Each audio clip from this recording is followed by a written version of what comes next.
Okay, let's get right into it. Today, we're talking about Weka. For decades, it's been this amazing gateway into data science for all sorts of people, students, researchers, you name it. Its big promise? A whole world of powerful analytics, all packed into a neat graphical interface. But hang on a second. Is that really possible? Can you actually do complex stuff like data mining and building predictive models without being some kind of Python or R wizard? Well, that's the big question we're digging into, because Weka's answer is a big, loud yes. So what exactly is Weka? Well, the name stands for Waikato Environment for Knowledge Analysis. It's basically a massive collection of machine learning algorithms and data tools that came out of the University of Waikato in New Zealand. And here's the key part. It's all written in Java. That means it can run on pretty much any computer out there, which makes it super accessible for learning and research. And this thing has been around for a while, which tells you a lot about how stable it is. Development kicked off way back in 1993, but the modern Java version we all know and use today got its start in '97. By 2005, it was already winning major awards in the data mining community, really cementing its place as a serious, influential tool in the field. So here's our game plan for today. We'll start with the main workbench. Take a quick spin through its features, figure out how to actually read the results it spits out, and then we'll tackle its biggest weakness. After that, we'll see how it stacks up against the coding libraries of today and wrap it all up with your final takeaway. All right, let's fire this thing up and look inside. When you first open Weka, you get a few options. But the real heart of the program, where you're going to spend pretty much all of your time, is this one powerful window called the Explorer.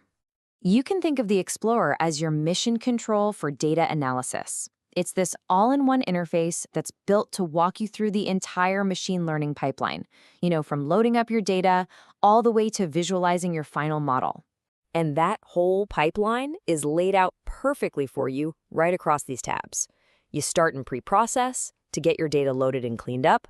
Then you can hop over to Classify to build your predictive models, or maybe Cluster to find hidden groups you didn't know were there. The Associate tab is for finding cool patterns, like the classic, people who buy beer also tend to buy diapers. And finally, Visualize lets you, see your data in a whole new light. And this is where you start to see the sheer depth of what Weka offers. This isn't just some basic program. It comes absolutely packed with hundreds of algorithms right out of the box, from classic decision trees like J48 to really powerful stuff like random forest. It's a true batteries-included toolkit.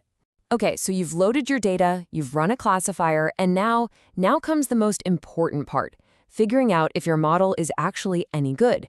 And I'm going to give you a hint. It's not just about that big accuracy number it shows you. Let's imagine Weka spits this out. 91.5% correctly classified instances. Looks fantastic, right? Your first instinct might be to pop the champagne and call it a day. But you've got to hold on a second. This is the one question every single good data scientist asks, because that high accuracy score, it can be incredibly misleading, especially if your data isn't perfectly balanced. To get the real story, you have to dig a little deeper into metrics like these. So Precision asks, when my model predicted yes, how often was it actually right? And Recall asks, of all the things that were actually yes, how many did my model manage to find? The F measure just combines those two into a single score, and the ROC area tells you how good the model is at telling the different classes apart. And this thing right here tells the whole story. It's called a confusion matrix. Down the side, you have what the answer actually was, and across the top, you have what the model predicted. The diagonal line is where it got things right. But do you see it? That big, fat 0 right there in the middle? That 0 means that for every single time an item was actually in Class B, our model got it wrong. It never, not even once, correctly identified it. It just guessed it was either Class A or Class C. So our amazing 91.5% accurate model, it's completely useless for finding Class B. This is exactly why you can't just trust the accuracy score alone. Now, for all of its strengths, Weka does have an Achilles heel. It absolutely loves computer memory. In fact, it loves memory so much that it tries to load your entire dataset into it at once, and that leads to a very, very common problem. This, the dreaded out-of-memory exception. If your dataset is just too big to fit into your computer's RAM, Weka will just give up. It'll crash. It is by far the most common wall that people hit when they try to scale up their analysis. But hey, don't worry, there are workarounds. The simplest one is sampling. You just train your model on a smaller but still representative piece of your data. You can also use special incremental algorithms that process data one line at a time instead of all at once. And for really massive data streams, there are specialized tools like MOA, which actually comes from the same university. So this all brings us to the big debate. In a world totally dominated by Python and R, where does a point-and-click tool like Weka even fit in anymore?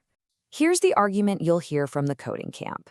For a lot of folks, Python and R are just plain faster for experimenting. You can write a quick script, try out an idea, and change direction in a matter of minutes. Java, which is what's under the hood of Weka, can feel kind of clunky and slow for that kind of fast-paced exploration. But then, here's the counterpoint. Weka absolutely shines for beginners, or even for experts who just want a quick answer without having to set up a whole coding environment. It's an incredible tool for getting a feel for a dataset, trying out a dozen different algorithms, and getting a baseline result when you're just starting to look at a new problem. So it really just boils down to this trade-off.